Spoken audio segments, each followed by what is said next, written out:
Bienvenidos, habla Ruth Domínguez. Esta es nuestra fase 3, foro con expertos. Hoy estamos en el desafío 10, que el plan decenal nos invita a fomentar la investigación que lleve a la generación del conocimiento en todos los niveles de educación. Siempre recordamos que nuestro Plan Nacional de Educación es una apuesta de país que se comienza a dar forma en el año 2016, año 2016-17, se recoge esa voz de 1 millón de personas, 1.014.000 personas, tiene unas etapas, en conclusión 9 etapas, y eso lleva a que una comisión académica de expertos le dé forma a toda esa apuesta de la gente que participó nutritivamente, y con ello llegamos a que se sintetice en 10 desafíos.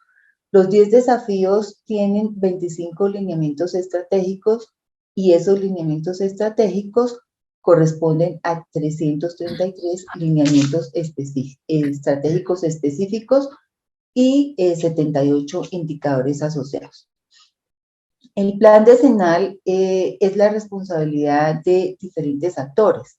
Ese acuerdo nacional por construir paz y nación desde la educación, que es la apuesta general del plan, nos invita a que estemos en comunión, en conversación, tanto el Ministerio de Educación con sus secretarías de educación, la sociedad civil, las familias, la academia, la comunidad educativa, el sector privado, empresarial, lo legislativo, los medios de comunicación y en general todo aquel actor que corresponda a estar comprometido con la educación para que un país mejore sus condiciones.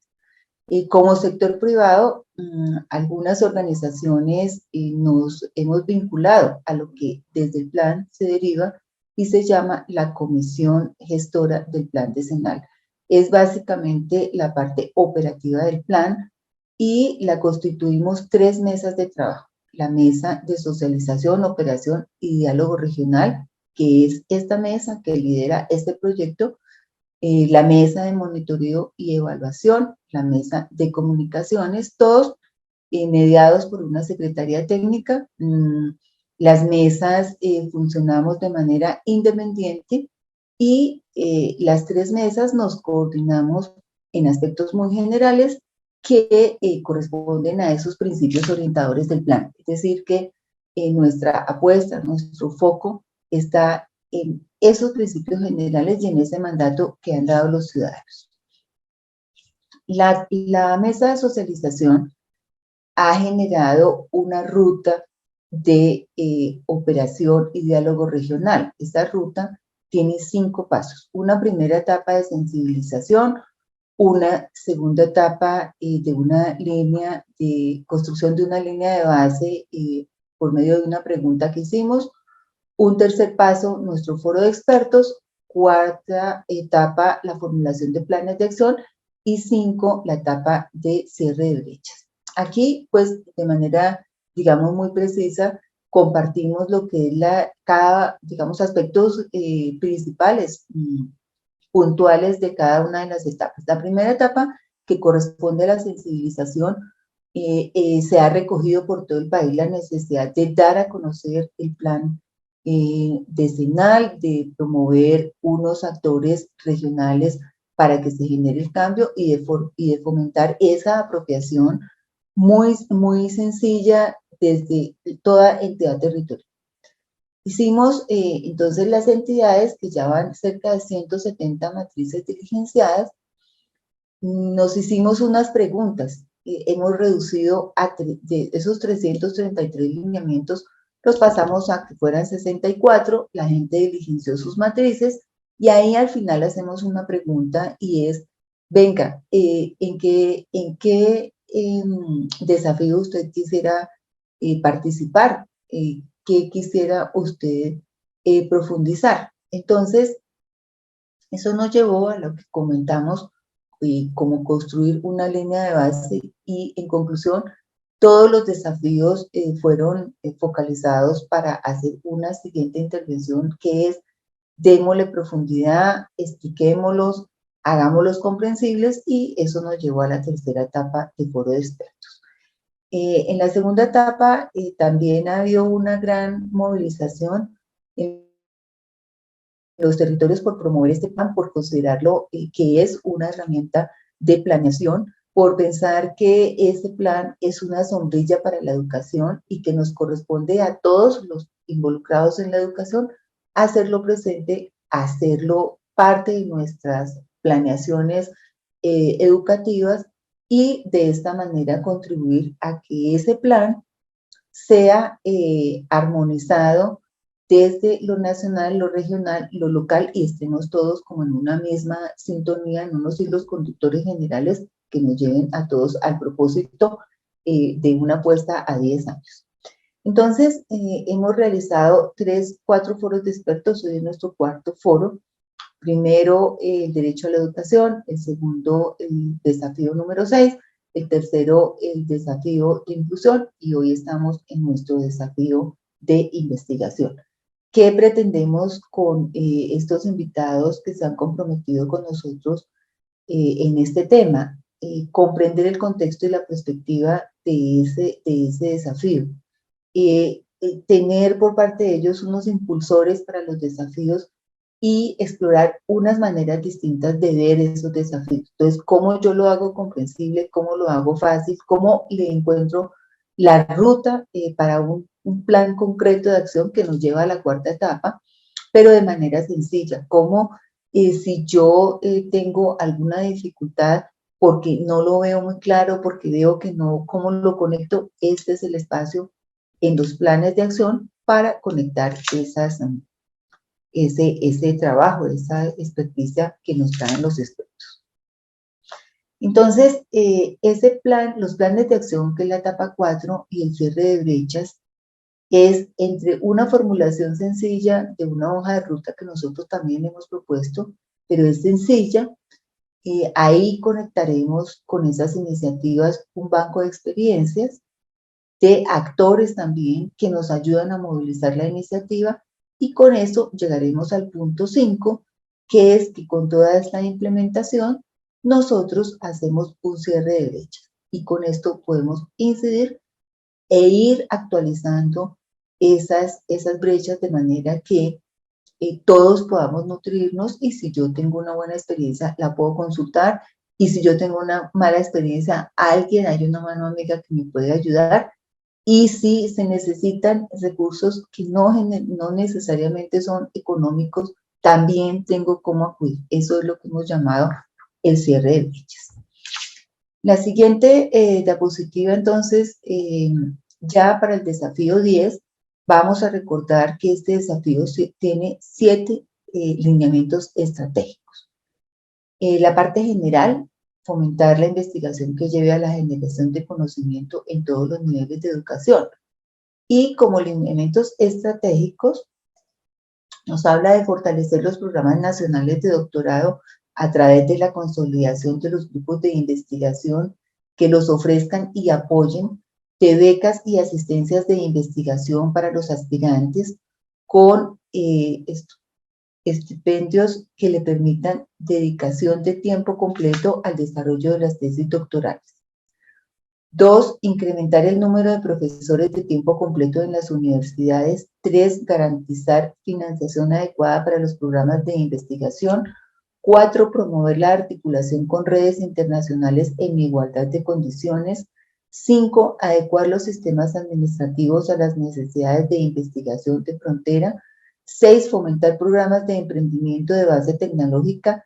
7, revisar y actualizar los criterios de evaluación de las instituciones de educación superior, dando particular importancia a los programas de investigación y buscando regular la exclusión de programas de baja calidad académica. Hoy nos acompañan, se inscribieron 26 entidades departamentales, 66 municipios y 13 entidades privadas. Nuestros planes de acción tienen esta matriz. que eso es el punto 4. Entonces, pues tenemos el lineamiento estratégico que correspondería, los indicadores que los hemos preguntado en la matriz y sobre el cual vamos a hacer un evento de indicadores para hacer la alineación entre los indicadores que maneja la entidad territorial y en general todas las entidades, aquellos indicadores que corresponden al documento de plan y aquellos indicadores que se derivan y por los cuales hace seguimiento el Ministerio de Educación, así como un trabajo que hizo la mesa de indicadores. Entonces, con esa alineación, aquí ponemos los indicadores específicos que correspondan al lineamiento específico. Identificadas las brechas, una primera línea de base muy sencilla, unos impulsores que se nutren de todas estas conversaciones. Le colocamos la norma también para hacer una referencia hacia una norma que regula ese indicador o no. Y aquí viene la parte de actores. ¿Qué actores públicos se conectan? ¿Qué actores privados? Y qué actores internacionales. Y en la última parte vienen las acciones requeridas para el cierre de brechas. Entonces, ¿qué tipo de acciones vamos a trabajar? Herramientas, acciones como entrenamientos, financiación, quiénes son los responsables y qué tiempo estimado tenemos para cerrar la brecha. Nos acompaña hoy Clemente Forero Pineda. Él es coordinador de coordinadores de la Misión de Sabios Internacional convocada por el gobierno de Colombia en el año 2019. Tiene un certificado de Matemáticas Generales y Física y título de ingeniero de la Universidad de León y es doctor en Economía de la ciudad de Stanford. Como director de Colciencias, dirigió la puesta en funcionamiento del Sistema Nacional de Ciencia y Tecnología y actualmente es profesor de la Universidad de los Andes, primer director del doctorado y también profesor honorario de la Universidad Nacional. Yo quiero decirles que para mí, creo que para todos los participantes, Clemente es una autoridad en la investigación y hemos agradecido mucho su participación el día de hoy. Él pues es, además de ser una persona completamente idónea en el tema, pues tiene toda esa trayectoria y trascendencia que desde mis ciencias contribuye mucho a que el país llegue a unas rutas realmente de investigación, de ciencia, de tecnología, y pues hemos agradecido mucho su participación. Le voy a dar la palabra a él porque él es nuestro experto de hoy, tiene todos los micrófonos y bienvenido, Clemente. Espero haberle hecho honor a esta presentación. Muchísimas gracias, Ruth. Muchas gracias por esa presentación. Quiero compartir pantalla. Si quieres tú, deja de compartir. Muy amable. Bueno, voy a compartir acá. Y esta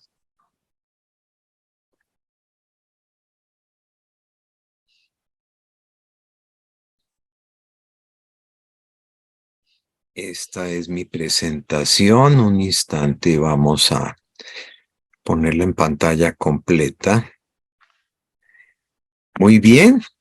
Bueno, no, es un desafío presentar este 10º desafío estratégico del plan decenal, pero para mí es un placer de verdad compartir con personas de todo el país y con ustedes, con la comisión del plan decenal, la comisión gestora del plan decenal de educación, pues algunas experiencias que tengo fundamentalmente pues en la formación de investigadores. Entonces, les voy a proponer algunas ideas iniciales y luego vamos a hacer un pequeño ejercicio.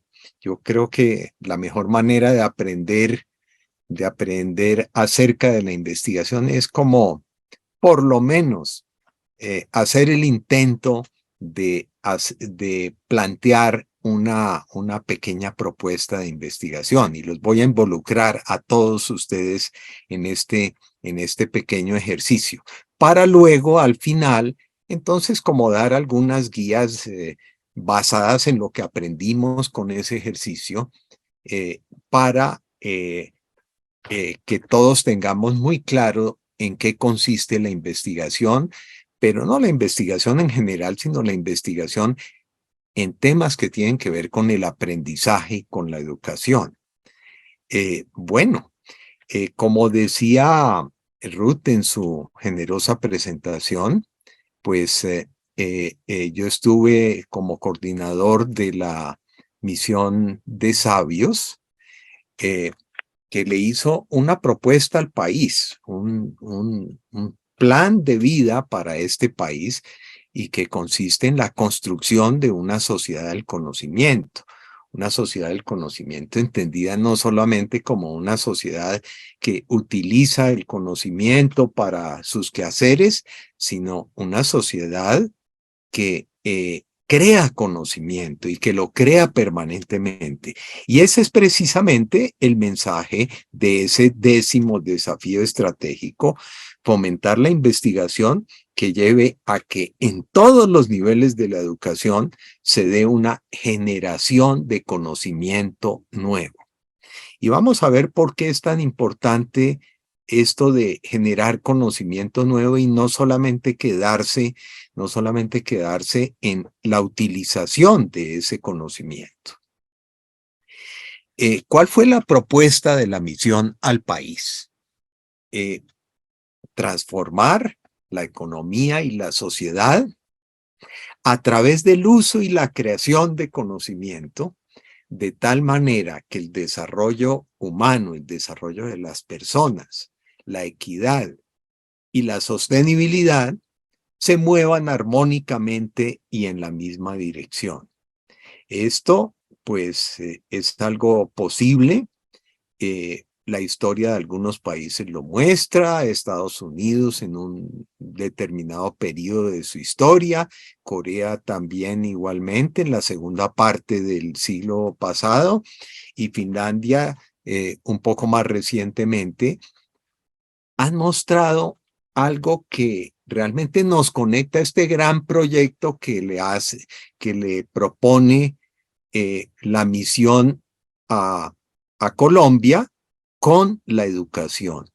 Y es esas experiencias nos muestran que un acceso amplio a la educación, un acceso de amplias capas de la población a la educación, hace compatibles una mayor productividad. ¿Por qué? Porque quienes reciben educación producen innovaciones, y estas innovaciones permiten hacer las cosas mejor y por lo tanto que todos seamos más productivos, y la hacen compatible con una mejor distribución del ingreso. Pero solamente si hay un acceso amplio a la educación. Entonces, este es el sentido de la propuesta que tiene que ver con educación que hizo la misión internacional de sabios. Y algo específico que recomendó la misión fue realizar unos pilotos en educación, proyectos pilotos de pequeña escala. Los estamos adelantando, o queremos adelantarlos, en 4 municipios del país: en La Dorada, en Río Sucio, ambos en Caldas, luego en Envigado y en Palmira, en zonas de estos municipios. Y los proyectos tienen como objetivo universalizar la educación en 2 niveles críticos en esas zonas que se escogieron: 0 a 5 años, educación de 0 a 5 años con atención integral. Habrá que definir, como ustedes bien lo saben, de manera muy precisa qué quiere decir atención integral, y también universalizar la educación media, es decir, de los 15 a los 17 años, lo que tiene que ver con la primera infancia y con la adolescencia. ¿Por qué? Porque en esos 2 niveles es donde el sistema educativo colombiano como que tiene sus dos cuellos de botella. Ahí es donde es más estrecha la cobertura. Y la idea es que cada piloto de estos nos permita no solamente integrar y articular distintos programas del ministerio, programas regionales, programas locales, sino también integrar los esfuerzos de una comunidad alrededor de la educación. Estos proyectos piloto en general permiten evaluar, aprender, experimentar para luego escalar progresivamente su aplicación hasta cubrir todo el país en 0 a 5 años en 2026 y en media en el 2042. Esos pilotos que se propusieron en educación tienen 3 componentes básicos. El primer componente es la universalización en esos 2 niveles, educación de calidad con atención integral para niños y niñas de 0 a 5 años. Y media, con un sólido fundamento científico y con opciones diversificadas que puedan contribuir al desarrollo y la diversidad del contexto local y regional. Esos son los 2 propósitos iniciales y los objetivos de estos pilotos. En segundo lugar, pues esto implica la profesionalización de todas las personas que tienen que ver con 0 a 5 años y que tienen que ver con educación media. Entonces hay que capacitar a los cuidadores y cuidadoras que tienen a su cargo a la primera infancia, formar maestros investigadores de alto nivel de calidad y finalmente romper con algo que diagnosticamos durante el trabajo que hicimos de la misión, que fue un aislamiento de muchos maestros de nuestro país y maestras con respecto a la cultura y con respecto a la comunidad en donde ejercen su labor. Esto ocurre con mucha frecuencia, particularmente en el ambiente rural. Y finalmente, requerimos hacer unas transformaciones en el proceso educativo, unas transformaciones que se apoyan en programas que ya existen, como el de 0 a Siempre y demás. No queremos hacer muchos cambios en eso, sino transformar algunos elementos de ese proceso educativo. ¿Por qué 0 a 5 años? Porque la plasticidad pues dura toda la vida en el ser humano, pero en los primeros 5 años de vida es muy alta. Luego va descendiendo. Al llegar a los 16 años de edad, como dicen estos autores, algunas de esas conexiones cerebrales o sinapsis ya no están porque neurológicamente se produce una poda. Un miembro de la misión de nacionalidad francesa que nos acompañó en la misión de sabios del 2019, Stanislas Dehaene, que estuvo precisamente en Manizales, reunido con los profesores de los 4 municipios donde se adelantan los pilotos. Él lo dice, la mejor inversión en educación es empezar la escuela tan temprano como sea posible, de cierta manera en preescolar, pero también en edades más tempranas, quizá entre 1 y 3 años. Y las transformaciones que estamos proponiendo son, en primer lugar, y por eso hicimos ese gran taller con 200 maestros de los 4 municipios, más otros 200 maestros de Manizales que estaban en el programa de la Fundación Luker, sobre las enseñanzas que nos puede dar la neuroeducación, esa nueva disciplina de la cual es pionero precisamente Stanislas Dehaene, el profesor francés que les mencioné, sobre el aprendizaje. Ellos tienen algunos libros, pues no sé si ustedes los van a alcanzar a ver. Uno de ellos es El cerebro lector, sobre la lectura, cómo aprende el cerebro humano a leer, y el otro, el cerebro matemático, cómo aprende el cerebro humano a contar. Y tienen investigaciones en las cuales ven lo que pasa en el cerebro con electroencefalogramas que le ponen a los bebés al nacer, a los 3 meses, a los 6 meses y así sucesivamente, para ver cómo es el proceso de aprendizaje, particularmente del lenguaje, de la lectura, de las matemáticas. Y una de las conclusiones, para decirles la importancia que tiene esta disciplina de la neuroeducación, es que todos en los primeros 3 años tenemos, toda la humanidad, tenemos prácticamente las mismas capacidades para las matemáticas. Sí, pero si estas no se usan, viene la poda sináptica, la poda de las conexiones neuronales y terminan los niños abandonando, digamos, esas posibilidades. De allí la importancia de que pues se aproveche ese momento.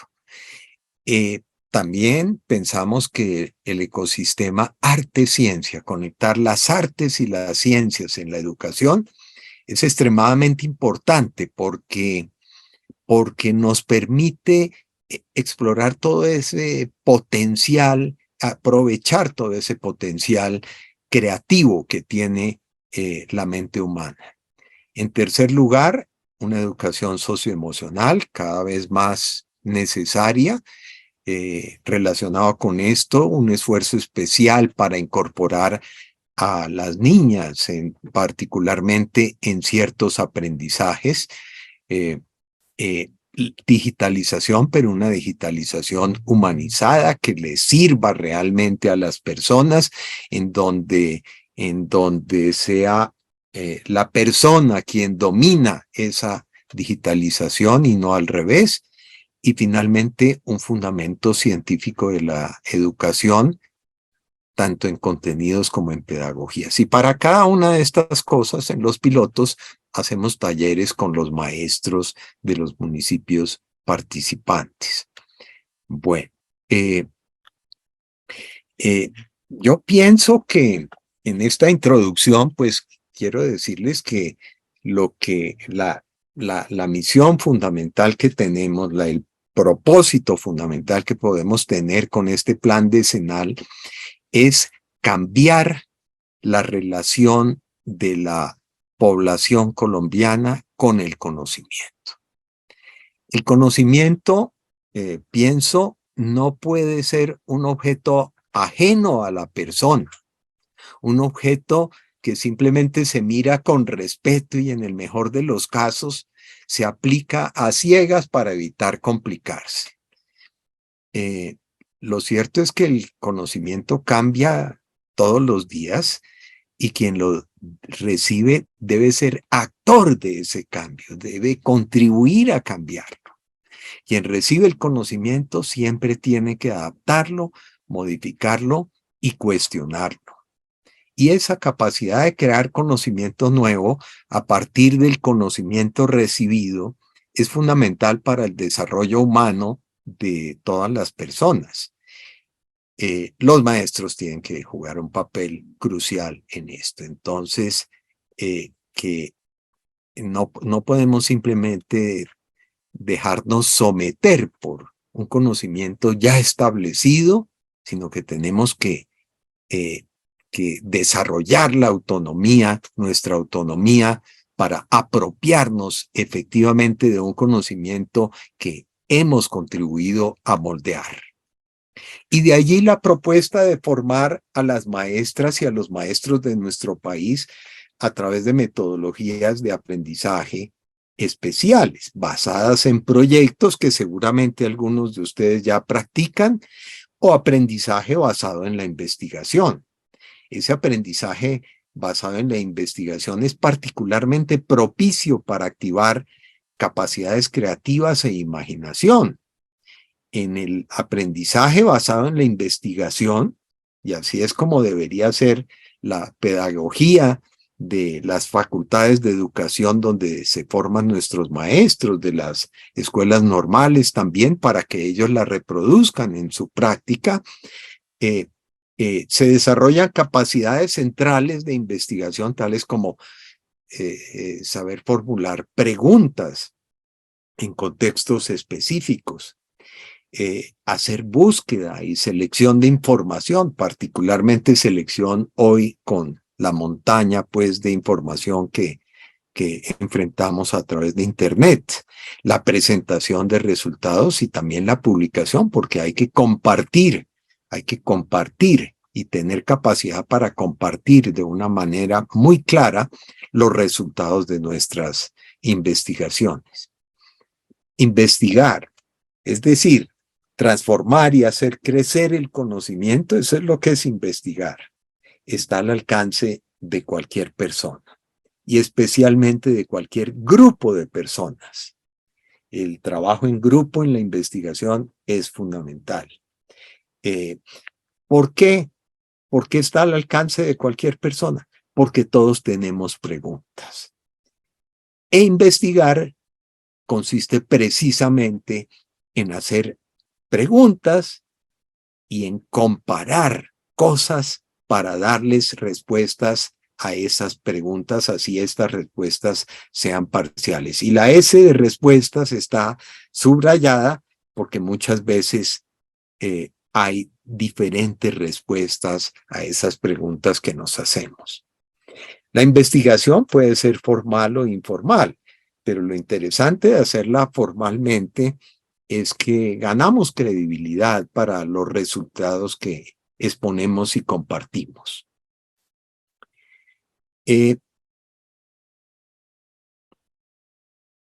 Las investigaciones en neuroeducación muestran que si las capacidades de relacionarse con el conocimiento no se usan en esos primeros años de vida, las conexiones cerebrales que conforman esas capacidades se van perdiendo.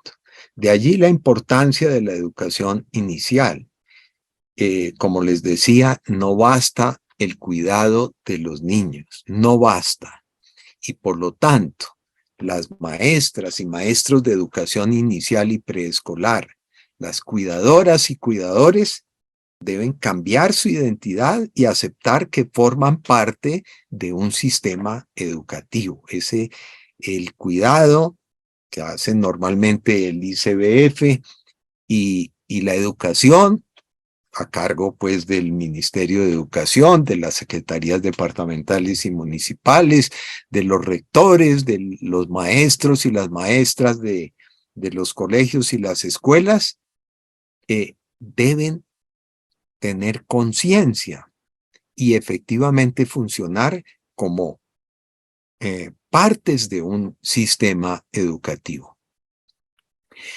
Bueno, les voy a dar algunos ejemplos de investigaciones en educación antes de hacer un pequeño ejercicio en el cual les voy a pedir a ustedes que me ayuden a formular una pregunta y que hagamos un pequeño ejercicio de cómo podría desarrollarse la investigación alrededor de una de las preguntas que ustedes van a hacer.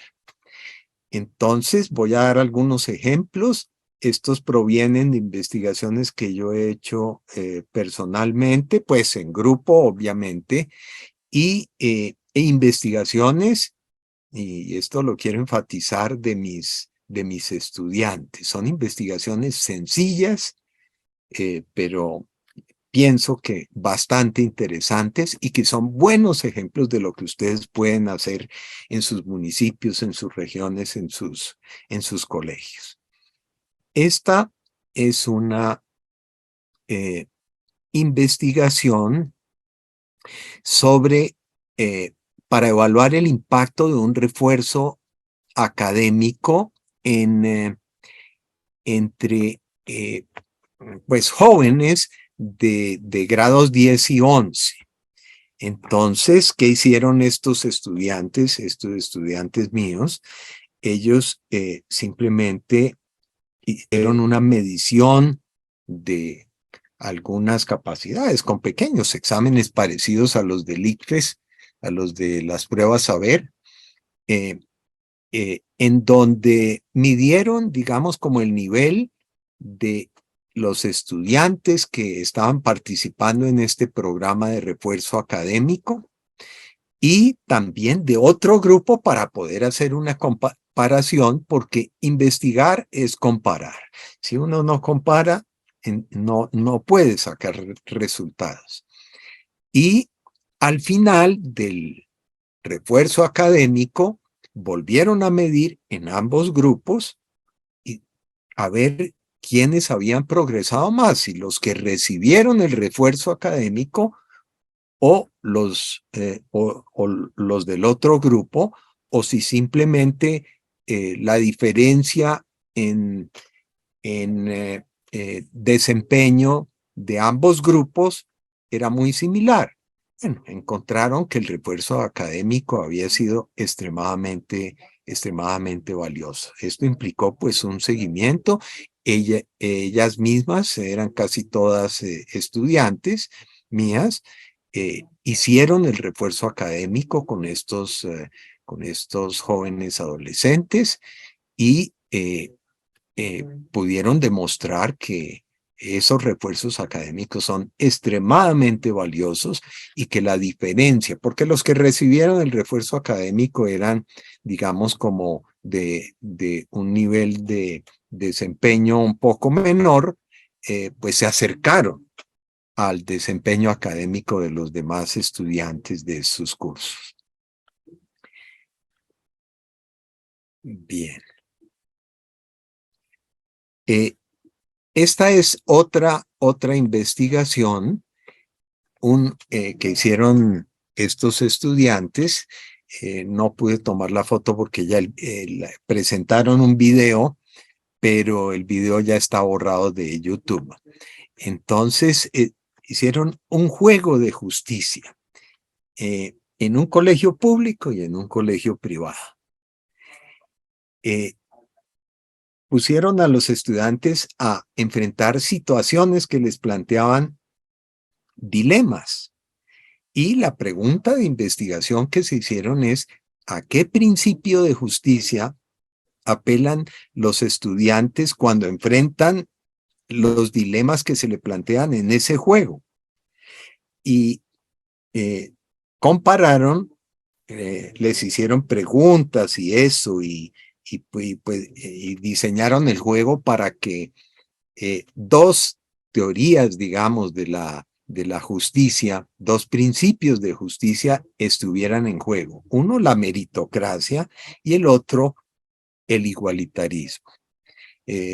Resultado paradójico: en el colegio privado había mayor, digamos, simpatía por el principio igualitarista, y en el colegio público había mayor simpatía por el principio de justicia meritocrático. Interesante resultado que quizá pues nosotros no nos lo esperábamos.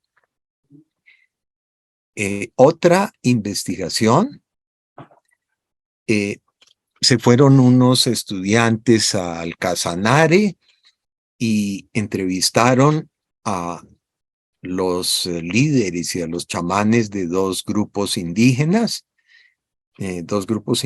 distintos, para ver qué visión tenían estas comunidades acerca de lo público, con respuestas muy interesantes. Esa comparación de dos visiones que son bastante distintas de las visiones que normalmente tenemos en las ciudades acerca de lo público son de una riqueza impresionante. Esa fue una investigación fundamentalmente cualitativa la que hicieron. Ahí no hubo, digamos, como medición, sino simplemente la comparación en distintas dimensiones de la visión acerca de lo público de esos dos grupos indígenas.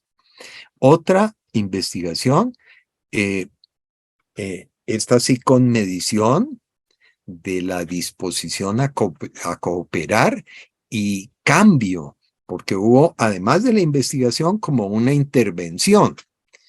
y cambio en esa disposición a cooperar de unos niños de un colegio de la localidad Simón Bolívar en Bogotá a través de un juego. Entonces, se llevaron un juego que habíamos hecho en nuestra clase, se lo llevaron allá a este colegio de la localidad Simón Bolívar, y con las niñas y niños del colegio los pusieron a jugar el mismo juego que mide esa disposición a cooperar. Y luego la intervención, luego les explicaron los resultados y se dio un cambio importantísimo en esa disposición a cooperar de los niños, tanto que terminaron definiendo un proyecto de mejorar el propio colegio, de mejorar la infraestructura del colegio. Todos se pusieron a hacer oficios de aseo, de limpieza, e inclusive de pintura de la cancha, de la pequeña cancha de microfútbol y de básquetbol que tenían en el colegio. Y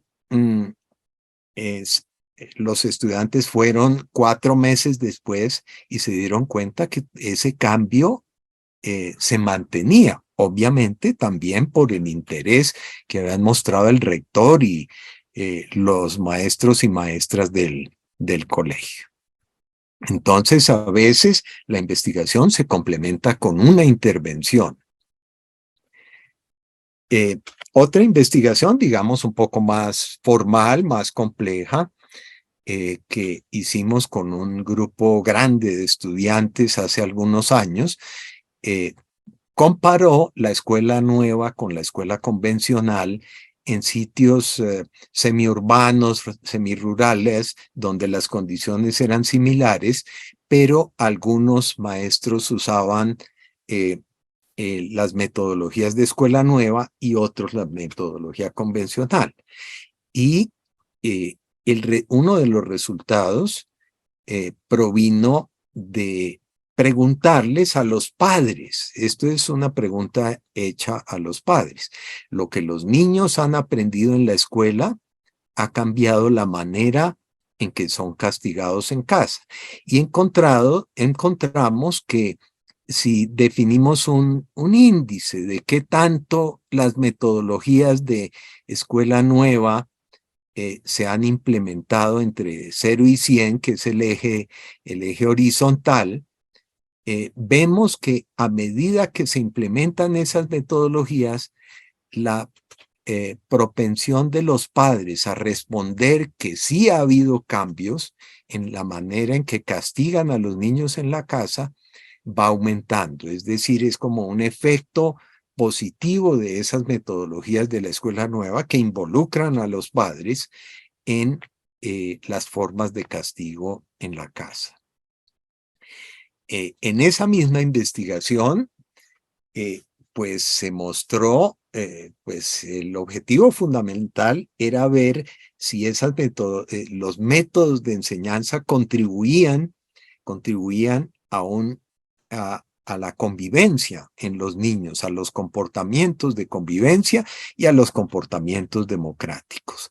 Y encontramos pues una relación entre estas variables que llamamos acción comunicativa, comportamientos democráticos y convivencia. ¿Qué son esas variables? Son algo que nos interesan mucho en la educación, en la labor como educadores. En primer lugar, la convivencia la definimos basándonos en ideas escritas por algunas personas pues que conocen mucho este tema, por ejemplo, Carlos Eduardo Vasco, Guillermo Hoyos escribieron sobre esto, ambos ya fallecidos. La convivencia es los determinantes fundamentales, los componentes de la convivencia son el respeto activo, el juego limpio, la solidaridad universal y la equidad. Definimos la acción comunicativa como la capacidad de argumentación de los niños y niñas, la comprensión, la disposición a comprender otras perspectivas, la capacidad de construir consensos, la aceptación del disenso. Y definimos preguntas para captar estos comportamientos, preguntas que normalmente describían una situación y se le preguntaba a la niña o al niño qué haría en esa situación. Y también definimos algunas preguntas también para ver qué tanta capacidad habían desarrollado las niñas y los niños para la democracia directa, la democracia participativa o la democracia representativa. Bueno, otra investigación un poco más compleja también, esta la desarrolló un estudiante de posgrado recientemente. Él tenía la pregunta: ¿por qué hay un nivel alto de respeto en algunos, de respeto a la diversidad, en algunos salones, y en otros salones no se da ese mismo nivel de respeto? Su pregunta de investigación fue: ¿en qué medida un ambiente seguro del aula, el clima escolar y el ambiente externo al colegio están relacionados con el respeto a la diversidad por parte de los estudiantes? Esa fue su pregunta de investigación. Bueno, ahora, pues, ¿qué podemos aprender de estos ejemplos? Yo creo que muchas cosas, y vamos a hacer, podemos aprender, por ejemplo, cómo aprenden los niños y las niñas a leer, cómo aprenden mejor. Podemos comparar dos métodos. Podemos comparar dos métodos también de cómo aprenden a contar para decir este método es mejor.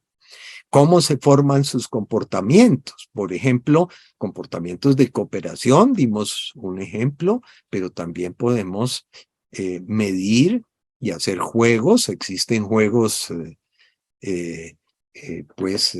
aceptados internacionalmente que miden la confianza entre los que participan en el juego, la reciprocidad, el respeto, o también sus actitudes frente a los demás y frente a la vida. Y podemos investigar cómo se desarrollan las habilidades de los niños y las niñas, de los adolescentes, para relacionarse con los demás y con el entorno. Cómo pueden afirmar su seguridad en un mundo incierto y cambiante. Esos son temas posibles de investigaciones que se pueden hacer en la escuela y sobre las cuales estoy seguro que todas y todos ustedes se han hecho preguntas. Entonces, los voy a invitar a un pequeño ejercicio. El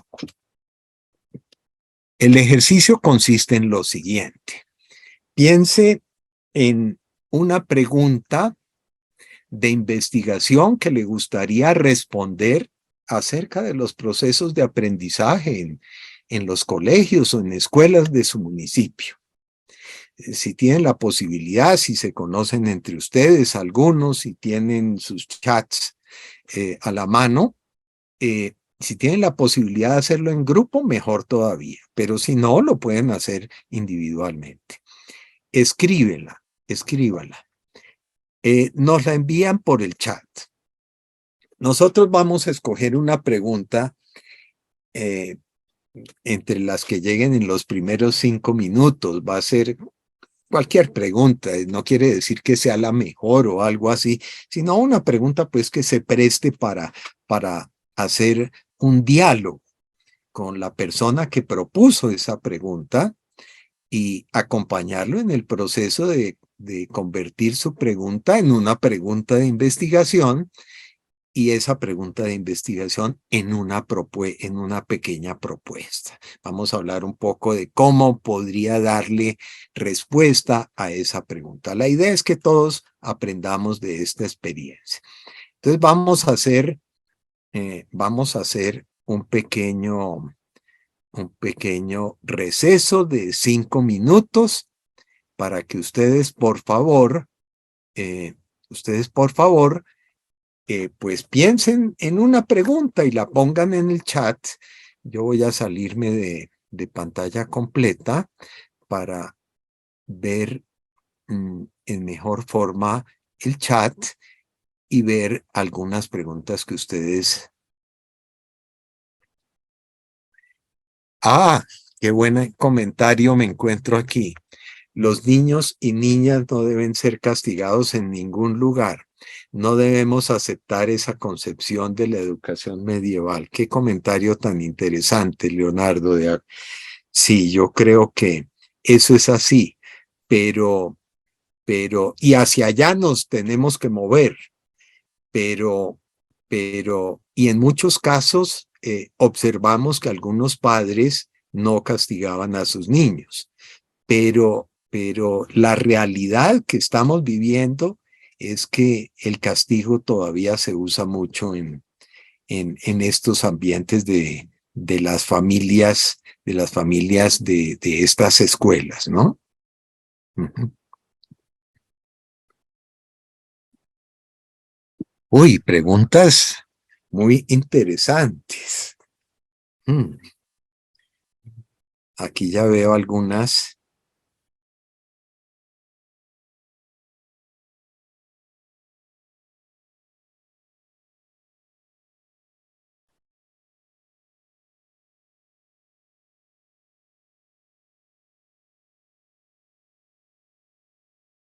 Así es. No sé si se refiere a los procesos de educación, pero en Bogotá efectivamente el IDEP ha hecho un trabajo sobre investigación extremadamente valioso y lo comparte con todos los maestros. En otros espacios educativos, como dice Margarita, efectivamente eso se da. Bueno, en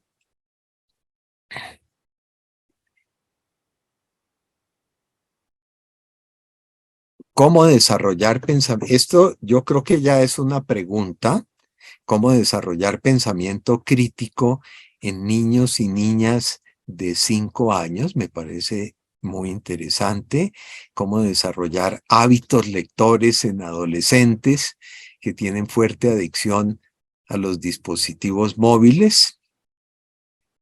Bueno, la educación rural genera menores o mayores posibilidades de calidad en el aprendizaje. Bueno, todas preguntas difíciles, interesantes por lo tanto. ¿Cómo diseñar una estrategia para caracterizar los factores, circunstancias y causas que dificultan los procesos de aprendizaje con el fin de determinar su incidencia en el fenómeno de deserción y repitencia en la educación? Interesante también. Complejo, muy grande, es una pregunta muy grande. Uno debe empezar siempre por unas preguntas pequeñas que pueda manejar y luego va construyendo a través de varias investigaciones, va construyendo una respuesta a una pregunta tan grande como estas. Algunas de estas preguntas inclusive nos persiguen toda la vida, pero tenemos que empezar por algunas. ¿Qué tipos de inteligencia se desarrollan o potencializan en la escuela? Esta es una pregunta, pues que tiene que ver con las investigaciones de Gardner y de unos profesores de la Universidad de Antioquia que trabajan en neurociencias, son médicos y que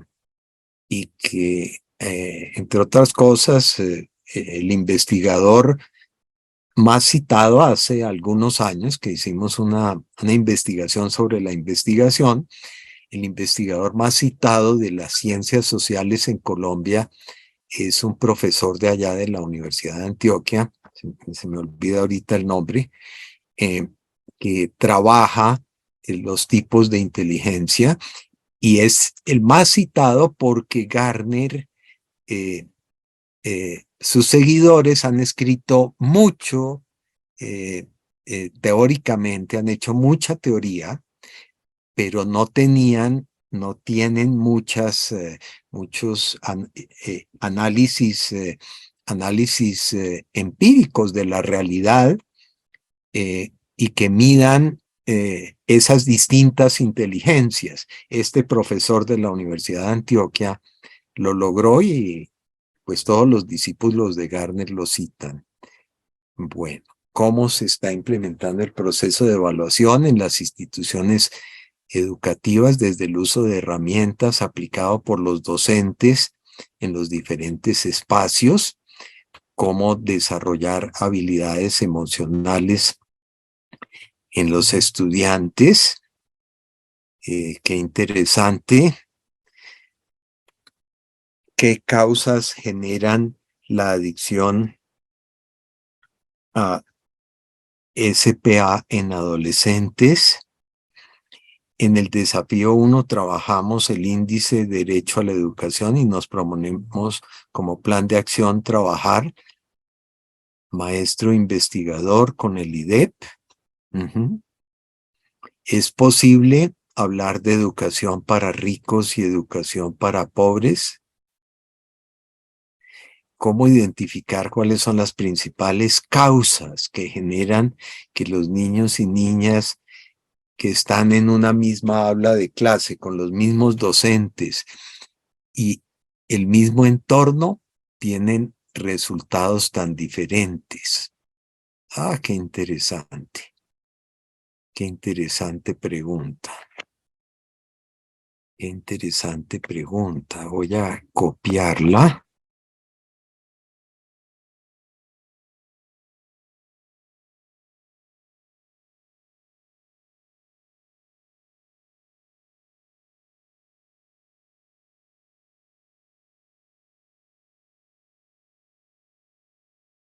Bueno, esa me parece interesante. Yo creo que algo me sonó la campana con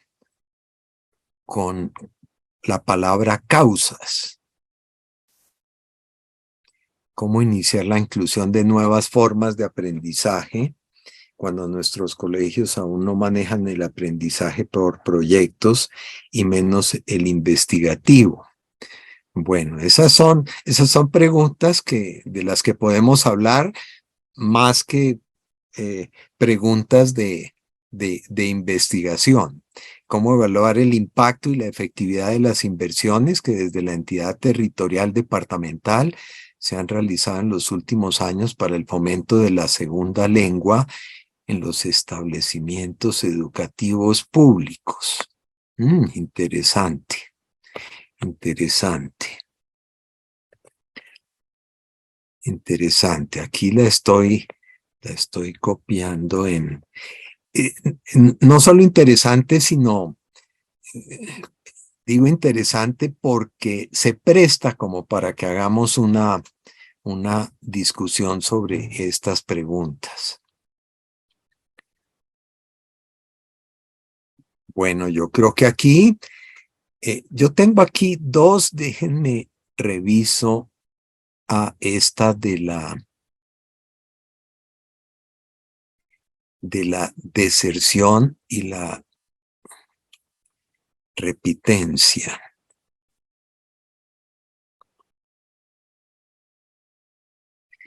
Bueno,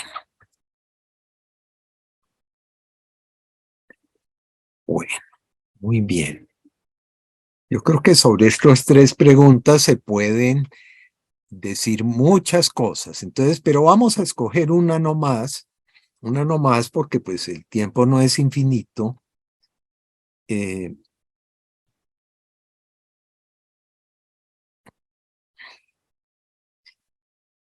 Miremos esta. No sé si hay una preferencia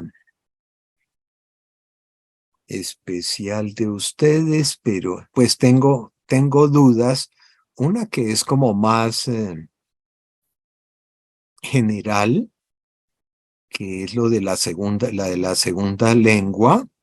¿no? Es una evaluación de efectividad, de impacto, de una estrategia, y la otra, las principales causas,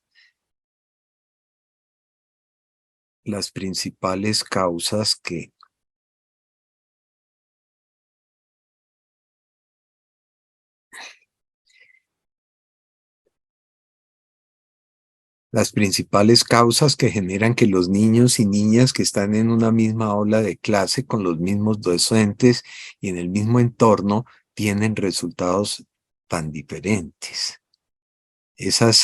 Yo creo que esas dos, bueno, vamos a tomar esas dos.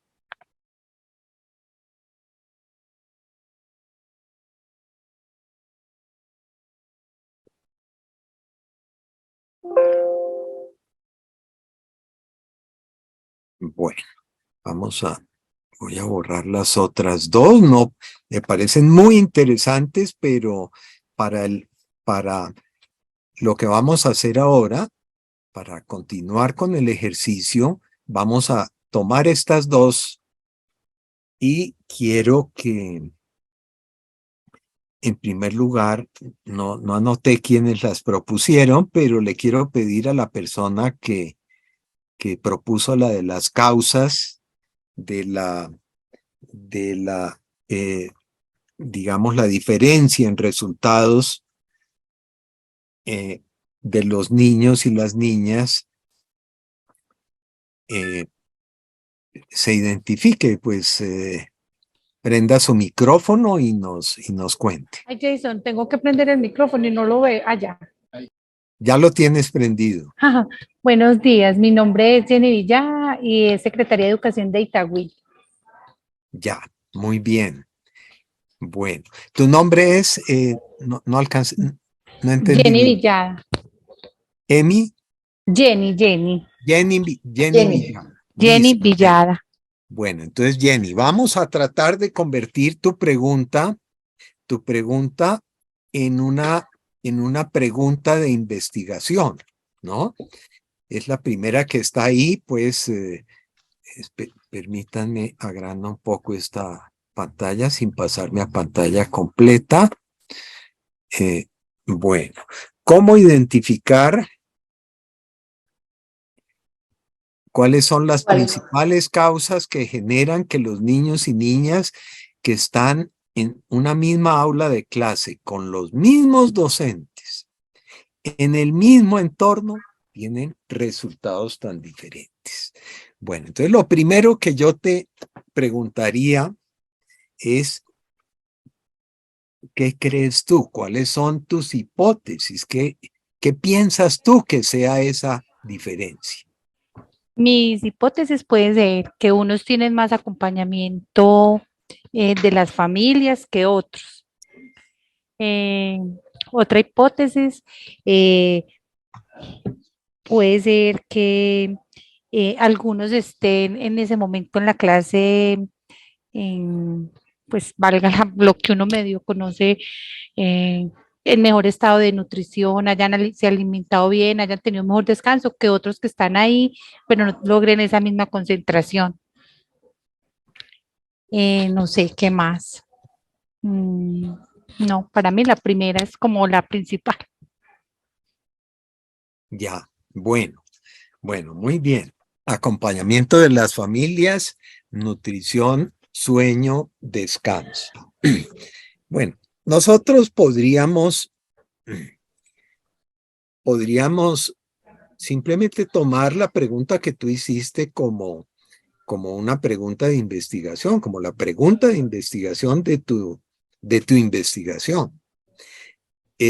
Pero tendríamos que hacer unas encuestas y una investigación muy grande sobre muchos posibles factores, porque no están definidos allí.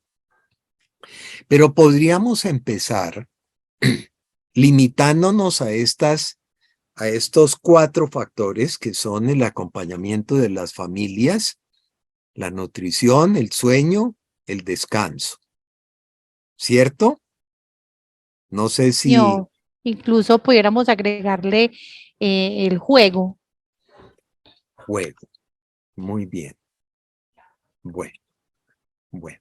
Y fíjate que está muy bien definida tu pregunta porque ya dijiste, tienen los mismos docentes, están en la misma aula de clase, tienen el mismo entorno escolar.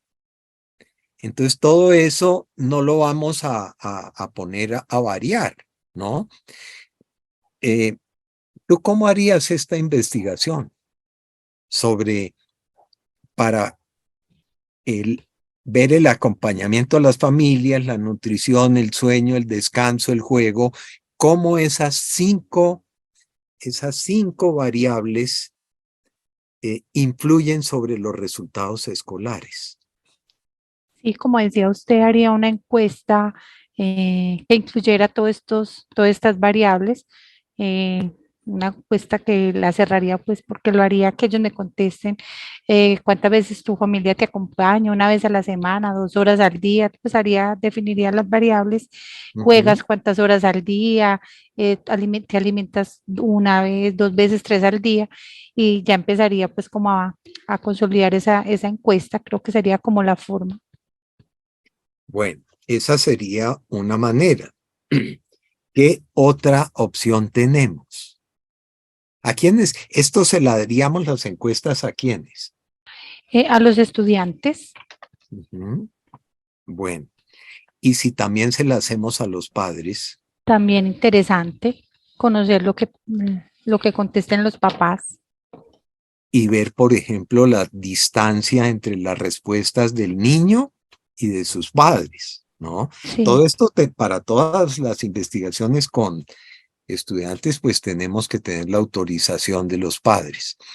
Eduardo López levantó la mano. Eduardo Sí, López. sí, buenos días. Eduardo, ¿quieres contribuir a lo que estamos discutiendo?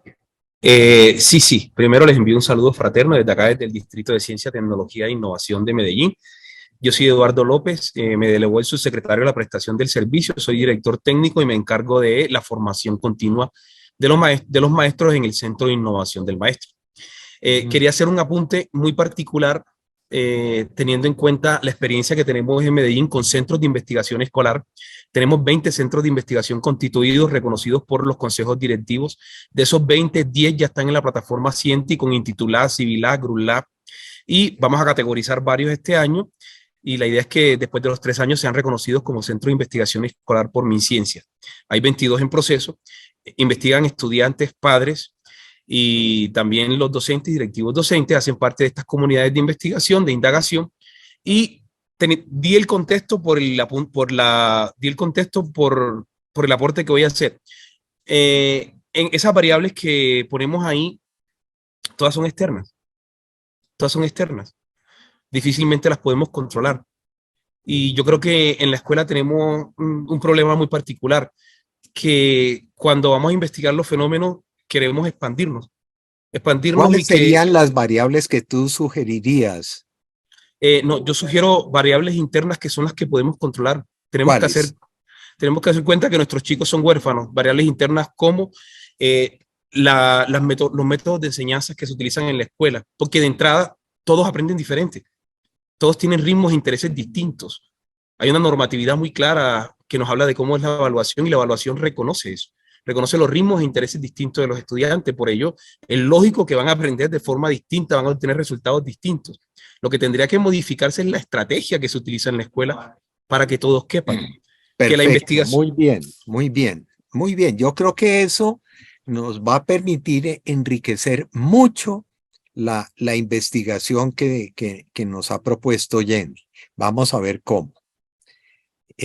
Bueno, excúsame, te interrumpo un poco así abruptamente porque pues no tenemos mucho tiempo. Pero ¿cómo vamos a meter esto? ¿Qué tan individualizado es el proceso de educación? Bueno, tú harías, Jenny, tu investigación. Ignoremos por el momento la variable adicional de la el grado de individualización del método educativo que nos sugiere el profesor López y quedémonos con estas variables que tú tienes. ¿Tú lo harías qué? ¿En una clase? Sí, yo lo haría en una clase. Yo cuando ¿O en varias compañero, clases? el compañero de Medellín lo haría en una clase. Cuando el compañero hablaba del método, pensé, ¿por qué no lo incluí? Porque es el método que está utilizando para todos igual, ¿cierto? Por eso no lo consolidé como una variable. Si bien el estilo, la forma está, pero está para los 20, 30 niños, era igualito. Entonces, por eso considera que había que marcar las diferencias diferentes. Sí, yo lo haría en una clase, sacaría una clase para hacer el ejercicio. Bueno, Jenny, te voy a proponer una redacción modificada de tu pregunta para que sea más específica y tenga en cuenta principalmente estas variables. Yo puedo poner otras variables de control, pero me voy a centrar en acompañamiento de las familias, nutrición, sueño, descanso y juego, ¿no? ¿Cómo lo haría? Para tener una pregunta. Podría decir, por ejemplo, existe una relación entre El acompañamiento. acompañamiento a las familias, nutrición, descanso y juego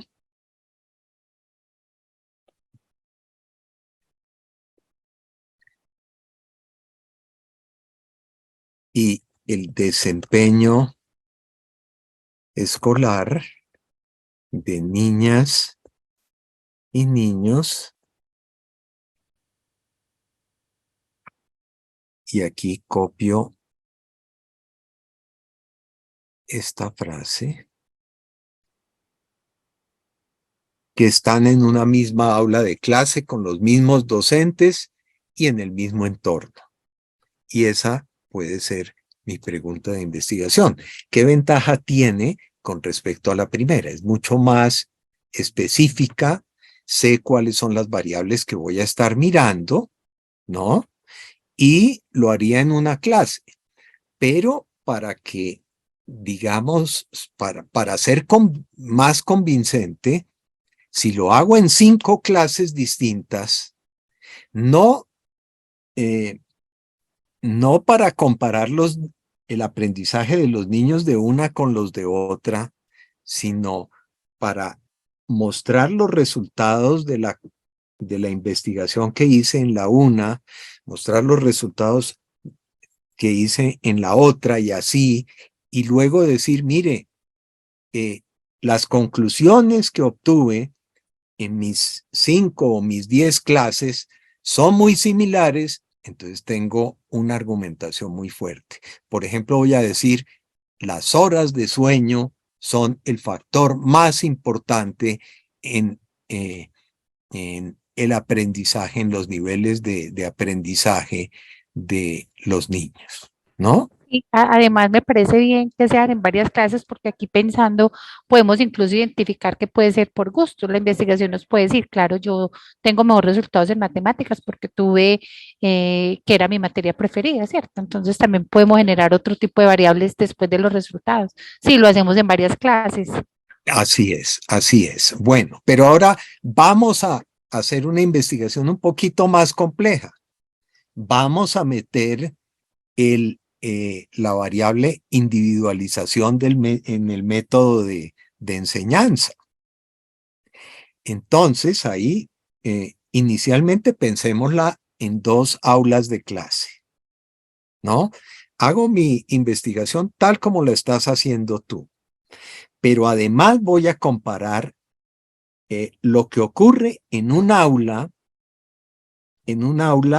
eh, donde el método es estándar para todo el mundo, con otra aula en donde la individualización del método de aprendizaje es muy fuerte. Y entonces puedo decir resultados como el siguiente. Cuando el método de individualización, el método de enseñanza es muy individualizado, factores como el acompañamiento familiar no son tan importantes. Eso podría ser un resultado de esa investigación. Uno siempre cuando está planteando una pregunta, se plantea cuáles pueden ser las posibles respuestas a esa pregunta. ¿Qué opinas de eso, Jenny? Sí, está acertado hacerlo así. Bueno, ¿qué opina el profesor López? Perdón, Clemente. Estoy Sí, totalmente de acuerdo con la apreciación que usted hace y es importante proyectar también respuestas desde que se construyen las preguntas. Totalmente de acuerdo. bueno, muy bien. Gracias. Ruth, Interrumpo un momentico porque sí, es que adelante. está Luis de la Secretaría Florencia y levantó su mano y no le hemos dado, entonces no sé si es que él quiere contribuir al ejercicio o tú consideras darle la palabra. ¿Sí? Sí, claro, claro, sí. Si levantan la mano yo lo veo acá, pero Es que está adelante, adelante. levantada hace un ratico, Luis de Florencia. Perfecto, muchas gracias. Sí, Luis, adelante. Muy buenos días para todos. ¿Sí me escuchan? Te escuchamos Ah, perfectamente. bueno, perfecto. Yo también los escucho bien y está bien interesante el desafío que se está tratando en el día de hoy. Y pues somos un ente territorial bastante alejado. Soy líder de evaluación educativa, trabajo con la Secretaría de Educación. Llevo ya bastante tiempito en este proceso y pues el tema es muy álgido pues para nosotros, más cuando venimos detectando bastantes falencias, digámoslo así, en el proceso evaluativo de nuestros estudiantes en este sector, más que todo en el sector rural. Entonces me llama mucho la atención el tema porque los aprendizajes y cada niño pues tiene un ritmo de aprendizaje diferente y más en zonas donde han sido golpeadas por conflictos bélicos, en este caso en nuestra zona, ¿sí? Y no digamos de que pues en otras partes de Colombia, pero pues yo hablo por mi contexto. Y uno ver de que sí es muy cierto lo que acaban de decir. Hay estudiantes que, digamos, en el argot popular dice, las cogen rápido los temas y son mucho más fáciles de evaluar que otros niños. Entonces ahí es donde comenzamos a ver el contexto, qué es lo que tiene ese niño en su hogar, con quién vive, con quién comparte, quién hace acompañamiento, cómo hace ese acompañamiento. Y hemos detectado una cantidad de situaciones sociopsicológicas, socioculturales, socioemocionales, que afectan mucho esos ritmos de aprendizaje de los niños y por supuesto nuestros resultados en las diferentes pruebas pues no son los esperados. Estamos trabajando en ese sentido, pues haciendo asistencias técnicas con los estudiantes y con padres de familia, como son enseñanzas que nos dejan en el proceso de la pandemia, puesto que en la pandemia yo como padre de familia tuve que vincularme 100% a los aprendizajes de los estudiantes y al proceso evaluativo desde nuestra casa, desde nuestra propia perspectiva. Ahora bien, tenemos los estudiantes que volvieron al aula con pensamiento diferente, con entornos diferentes, con una adaptabilidad totalmente diferente, volverse a adaptar nuevamente al aula de clase, a sus compañeros, a sus docentes. Luego también tenemos lo mismo, docentes que tienen que volverse a adaptar a sus estudiantes, a los padres de familia, a sus procesos de aprendizaje y hacer un cambio de paradigma de aprendizaje en el aula para mejorar los aprendizajes de los estudiantes.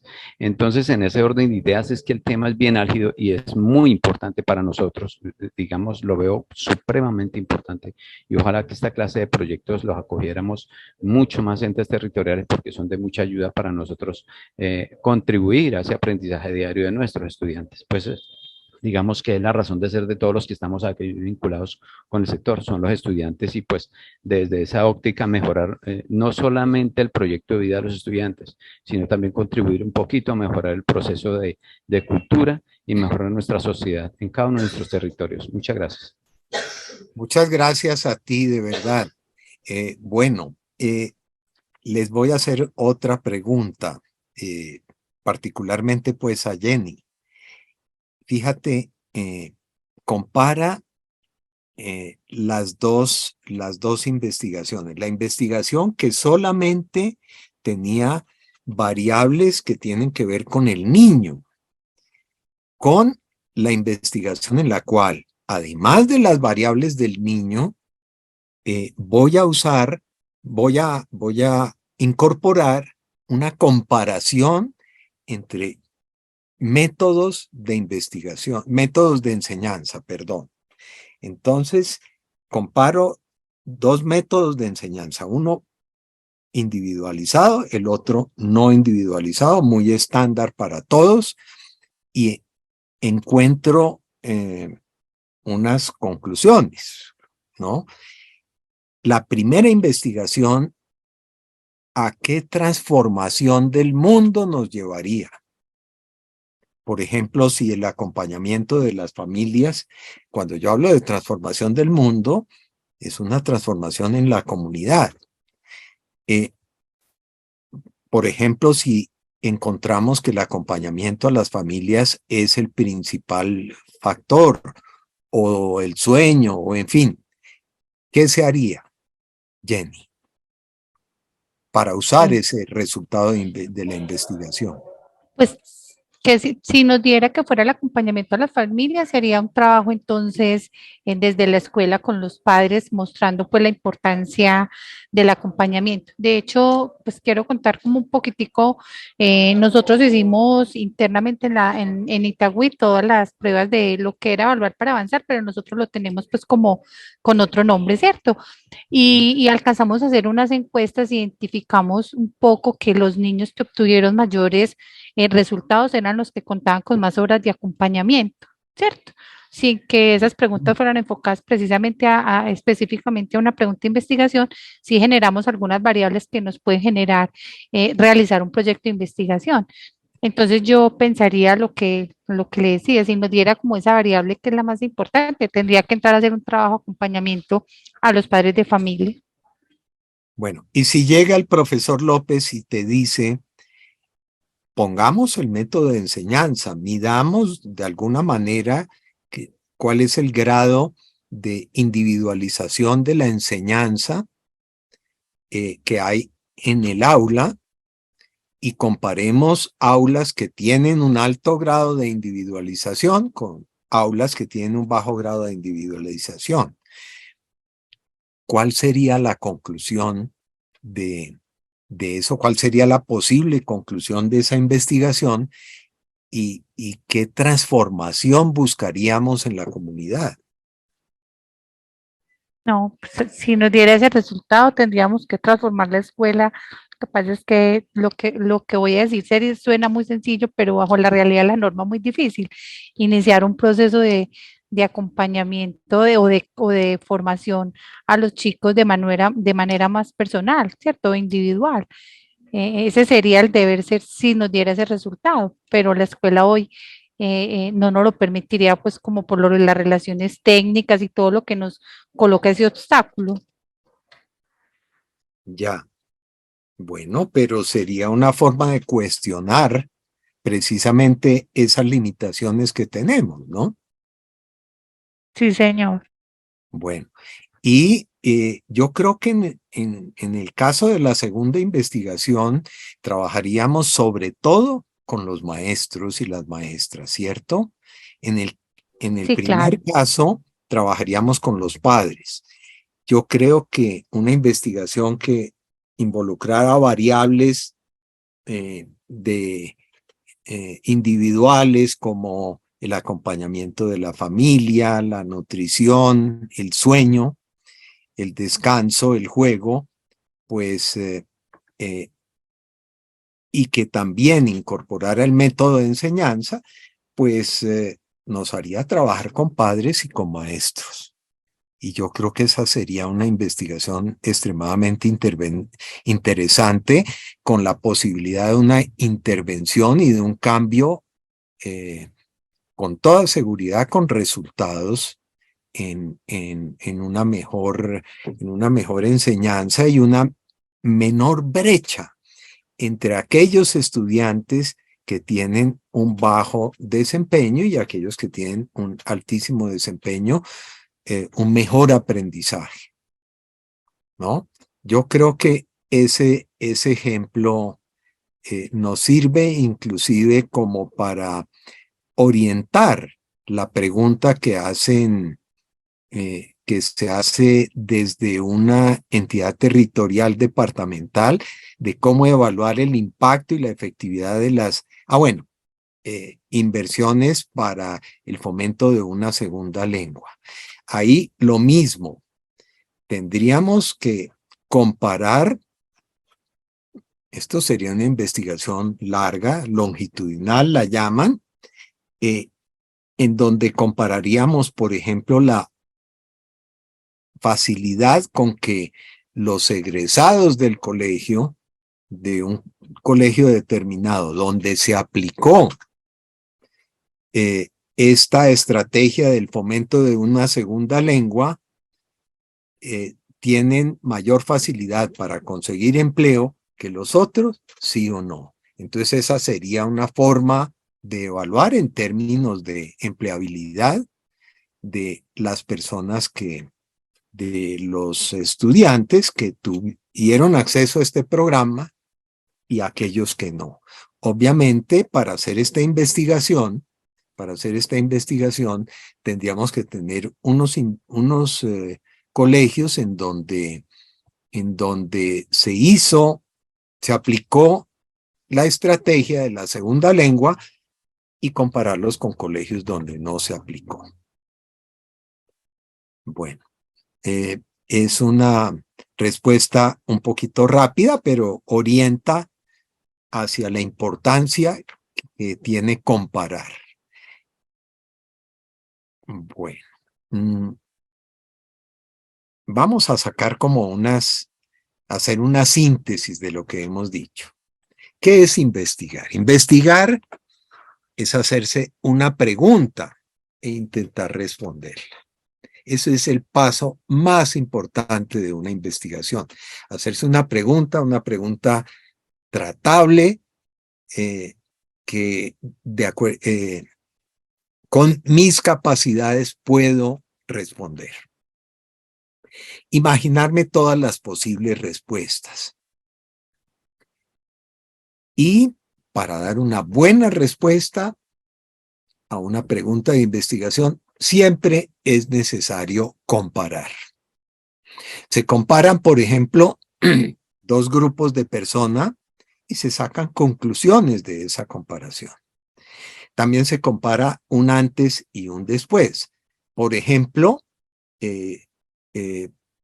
pongo en práctica una innovación educativa y miro cómo era el aprendizaje antes de implantar esa innovación educativa y después comparo el antes con el después y veo si eso realmente se justifica esa innovación educativa. Pero ojalá tenga un grupo de control, un grupo en donde no se haya hecho esta innovación educativa para ver qué cambios hubo allí, porque siempre hay cambios. Entonces, no le puedo atribuir a la innovación educativa efectos que seguramente pueden provenir de otras variables, de otras causas. Por eso, siempre comparo dos grupos y mido un antes y un después. Espero que esto esté claro. Si alguien quiere profundizar sobre este tema, pues yo les puedo hacer llegar una literatura bastante sencilla sobre esto. Bueno, ¿cuáles son las etapas de una investigación para un maestro, para una maestra? En primer lugar, despierto mis antenas de curiosidad. Cultivo el hábito de hacerme, como un niño, muchas preguntas sobre lo que observo, lo que leo, lo que escucho. Me hago una pregunta de investigación. Leo críticamente literatura sobre ese tema. Tengo que apoyarme sobre los hombros de otros gigantes. escojo la manera de responder a la pregunta, es decir, escojo el método, la comparación. ¿Cómo voy a hacer esas comparaciones? Presento los resultados de una manera muy clara. Eso es importantísimo. Los interpreto y finalmente concluyo. Concluyo y escribo y publico para compartir. Si yo no comparto mi investigación, realmente es un conocimiento que se pierde, que seguramente tiene como beneficiarios a mis 20 o a mis 50 estudiantes, pero no tiene como beneficiarios a otros maestros, a otros estudiantes, a otras maestras. ¿Qué es una pregunta de investigación? Es una pregunta que podría tener varias respuestas. Es lo más específica posible. Una buena pregunta siempre relaciona dos cosas: el acompañamiento familiar con el desempeño del niño o la niña en el aula, el método de enseñanza con las brechas entre los estudiantes en materia de aprendizaje, en términos de aprendizaje. Ejemplos: ¿tienen las niñas que recibieron tutorías personalizadas mejores resultados de matemáticas que las niñas que no las recibieron? Lo que quiero es ver la eficacia de esas tutorías, pero puede ser también del programa de segunda lengua. Tengo dos variables: recibir tutoría, estar en el programa de segunda lengua, que puede tomar los valores sí o no. Y la otra variable, en el caso de las tutorías, desempeño en matemáticas. En el caso del ejemplo de la segunda lengua, estos se emplearon muy fácilmente, estos no, o todos se emplearon con igual facilidad. Bueno, ejemplo 2, son más cooperadores los estudiantes de los colegios públicos que los estudiantes de los colegios privados. ¿Incide el clima del aula en el comportamiento de respeto a la diversidad de los adolescentes? ¿No? Esas son preguntas que tienen que ver con los ejemplos que yo di anteriormente. ¿Cómo escojo un método? Aquí es donde la lectura es muy importante. Lo que yo le digo pues a mis estudiantes que nunca han hecho investigación, les digo: mire, siempre busque un artículo o un libro o un escrito en donde haya una investigación que le pueda servir a usted de modelo metodológico. Por ejemplo, si investigo el impacto de las tutorías, puedo usar como modelo metodológico una investigación que haya explorado el impacto de un cambio de pedagogía en el desempeño en matemáticas. Y de ahí saco la forma de medir el desempeño en matemáticas y la forma de comparar un antes con un después, o un grupo al que se le cambió el método con otro grupo al que no se le cambió el método. Ese es un posible método, ¿no? Estas son investigaciones cuantitativas, son muy importantes. Normalmente uno combina distintos métodos. Otro método es el etnográfico. Por ejemplo, recuerdo ahora una investigación de unos estudiantes que hicieron unos estudiantes, 2 entrevistas, no más. Y con eso pues tenía uno para pensar y discutir mucho en una clase que tenía que ver con este tema. Entrevistaron a 2 víctimas del conflicto en nuestro país. Una de ellas dispuesta a perdonar a los victimarios, y la otra para nada dispuesta a perdonar a los victimarios. Y las entrevistaron largamente, más o menos como media hora a la una, media hora a la otra. Hicieron un video como de síntesis de unos 10 o 15 minutos con las respuestas más interesantes, comparando lo que la una respondía sobre el tema y la otra no, para entender la disposición a perdonar en estas dos personas. El método etnográfico normalmente es el que usan los antropólogos cuando van a una nueva cultura, conviven con esa cultura y construyen una historia basada en lo que observan. Pongo esa historia a interactuar con mis lecturas y escribo un texto que tiene que ser muy atractivo para que mis conclusiones sean muy atractivas.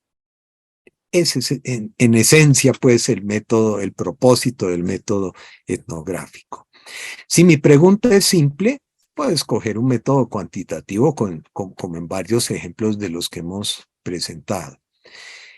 Pero si quiero profundizar y explicarme por qué el acompañamiento es una variable tan importante o por qué la individualización es una variable tan importante, puedo establecer un plan de observación detallado de todo el proceso de aprendizaje bajo cada pedagogía, la individualizada y la no individualizada, y terminar contando una historia atractiva, convincente y sustentada en observaciones de un grupo de casos. Eso es lo que llamamos investigación cualitativa. Hay muchos métodos, pero en educación estos son los más comunes. Y con frecuencia, como les decía, se combinan. Es importante, pienso, hacer una distinción entre una innovación, una investigación y una intervención. Muchas veces las combinamos, pero hay que tener claro cuál es la diferencia entre cada una de estas actividades. Innovar en educación generalmente se refiere a encontrar formas nuevas de acompañar el proceso de aprendizaje de los y las estudiantes. Investigar es hacerse una pregunta y darle la mejor respuesta posible, de forma que yo pueda argumentar a favor de esa respuesta que encontré como la mejor respuesta a mi pregunta. Por ejemplo, yo puedo observar cómo funciona una innovación prometedora y compararla en distintas circunstancias con la educación como se hacía tradicionalmente. Ya dimos un ejemplo con lo de escuela nueva y escuela convencional. Intervenir es llegar a un grupo de estudiantes o a una comunidad, proponerles una actividad que mejore sus procesos de aprendizaje en habilidades, en conocimiento, en creatividad o en cambio de sus actitudes o de sus comportamientos. Fue lo que pasó pues en el ejemplo de Ciudad Bolívar que mencionamos hace un rato. Allí en ese ejemplo hubo una innovación en el sentido de que este juego es una manera de cambiar los comportamientos de cooperación de los niños. Una investigación, luego se les explicó por qué les iba mejor cuando cooperaban en el juego y luego vino una intervención que fue todo el proyecto pues de mejora de la infraestructura del colegio en donde se realizó esta innovación y esta investigación.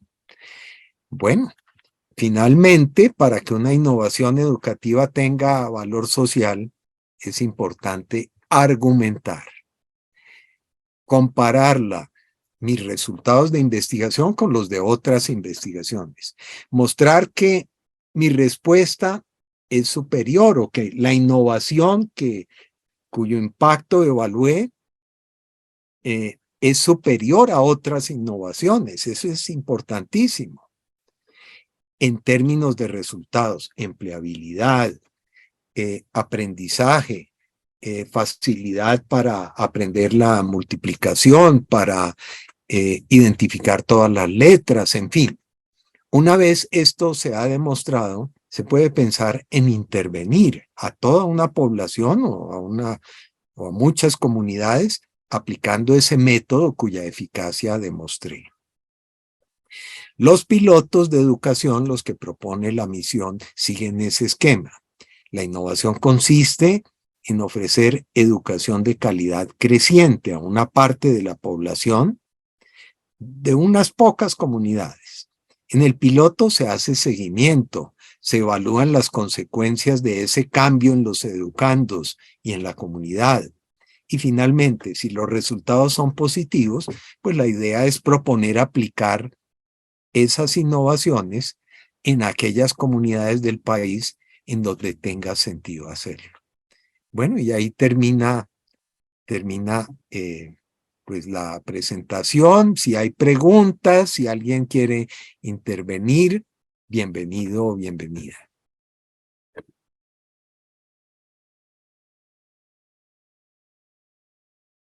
No, doctor, muy interesante el ejercicio. Uno se da cuenta, y hablo por Itagüí, que tenemos implementadas en somos 24 instituciones educativas, varias innovaciones. Por decir, en 4 instituciones tenemos implementado CERI, en otras 2 tenemos comunidades de aprendizaje, tantas innovaciones y tantas cosas que marcan diferencia que uno lo veía como algo tan sencillo y que solamente es una innovación, pero viendo toda esta presentación y aquí que tenía el secretario de la me dice, claro, todo salió como el desarrollo de un proceso de investigación cuando se creó el plan digital que generó la importancia y la necesidad. Creo que esto nos abre como un poquitico las puertas más para seguir incentivando todo el proceso de investigación en nuestras instituciones. También tenemos instituciones que se dedican o su método es la investigación. Entonces, muy interesante tener el material que usted dice que nos pueda hacer llegar para ver qué nos puede fortalecer y mejorar los procesos. Muchas gracias. Gracias por tu intervención. A todos los participantes agradecemos que si tienen una pregunta, por favor levanten la mano. Estamos ya haciendo el cierre, nos quedan unos 5 minuticos de participación. Y ahí estaban 96 participantes y han salido unos 4, entonces agradecemos levantar la mano para pedir la palabra.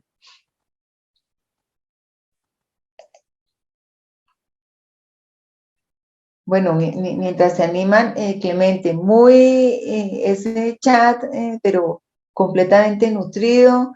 La gente pues ha dado las gracias porque pues ha hecho realmente un taller excelente con los participantes. Nos preguntan acerca de los materiales. Bueno, ya le vamos a dar la palabra a Harvey Muñoz. Harvey, adelante. Muchas gracias. Pues siguiendo toda la charla, agradeciendo muchísimo pues también por el bagaje académico, la experiencia del experto que nos acompañó y pues también el punto de reflexión sobre elementos que quizás a veces en la educación se pasan de largo. Un elemento, una pregunta pues relacionada con lo que se viene adelantando de investigación, pues para contextualizar un poquito. El municipio de Huasca tiene una meta que es lograr que alguna institución con aval investigativo pueda como acoger los semilleros de investigación que tiene el municipio. Entonces, pues la pregunta va enfocada hacia esto. Entonces, viendo pues el recorrido, la hoja de vida del ponente, de pronto, ¿qué consejos, qué, no sé, contactos o qué asesorías nos pudiera brindar para lograr ese objetivo?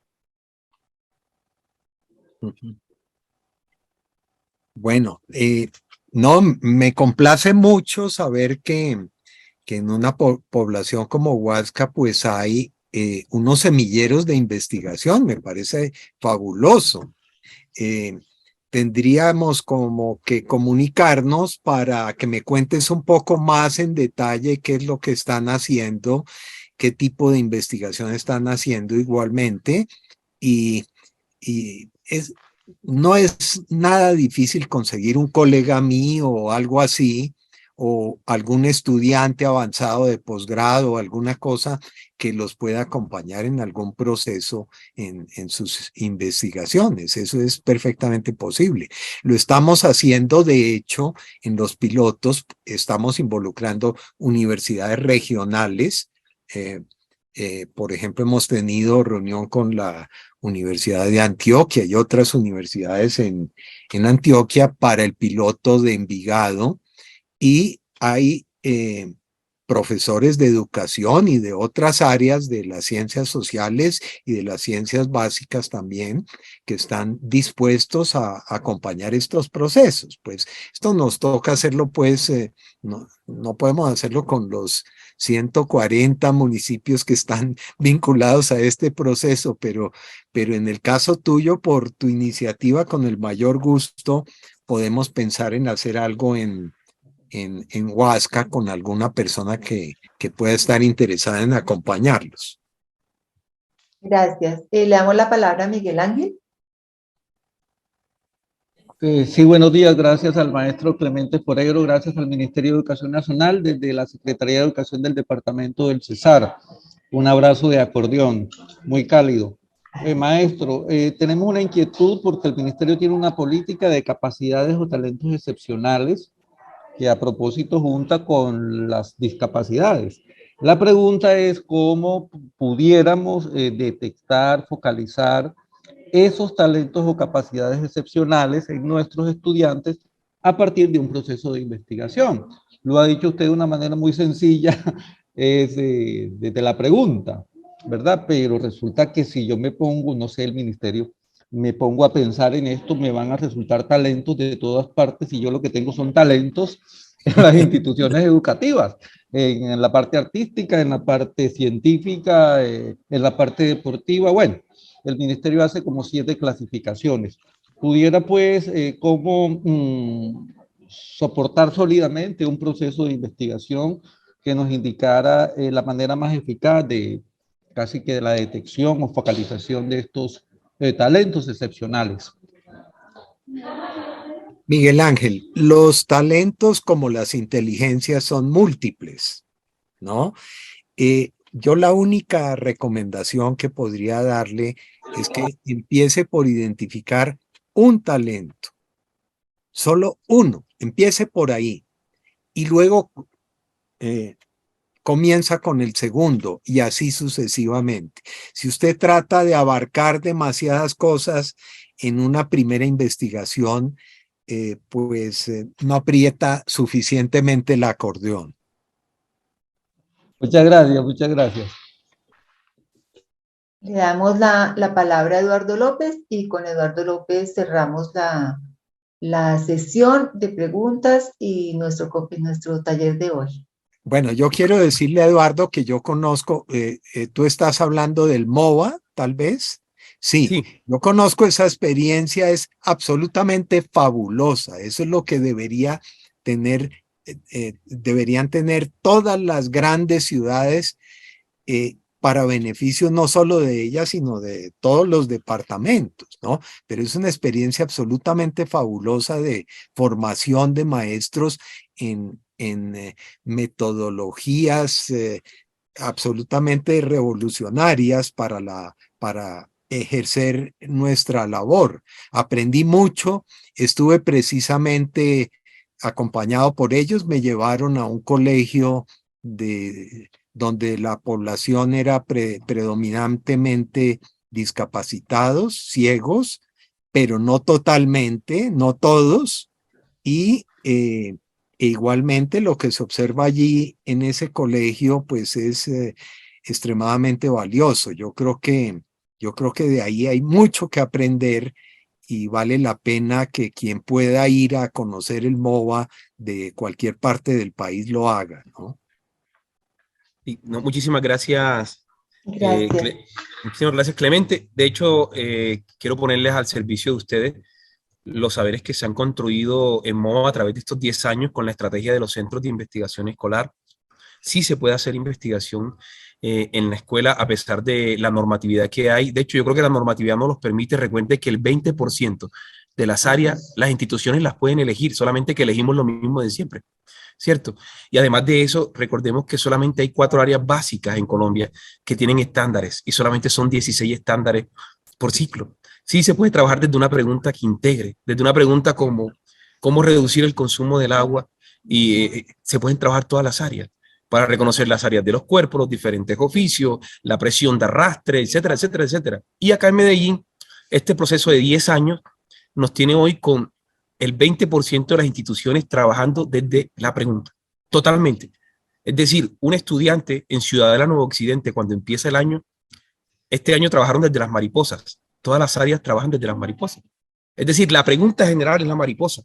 Y cada uno, como se eliminó el concepto del área, a pesar de que la normatividad todavía no lo haya eliminado, uno tiene que buscar la forma, la comba al palo. La pregunta al final alimenta las áreas. O sea, los sistemas que nos venden no pueden definir cómo trabajamos. Y hay colegios que ya trabajan desde una sola pregunta en el año, otros con 3 preguntas en el año. ¿De dónde sacan las preguntas? Los objetivos de desarrollo sostenible. Hay colegios que trabajan por la seguridad alimentaria desde preescolar hasta 11.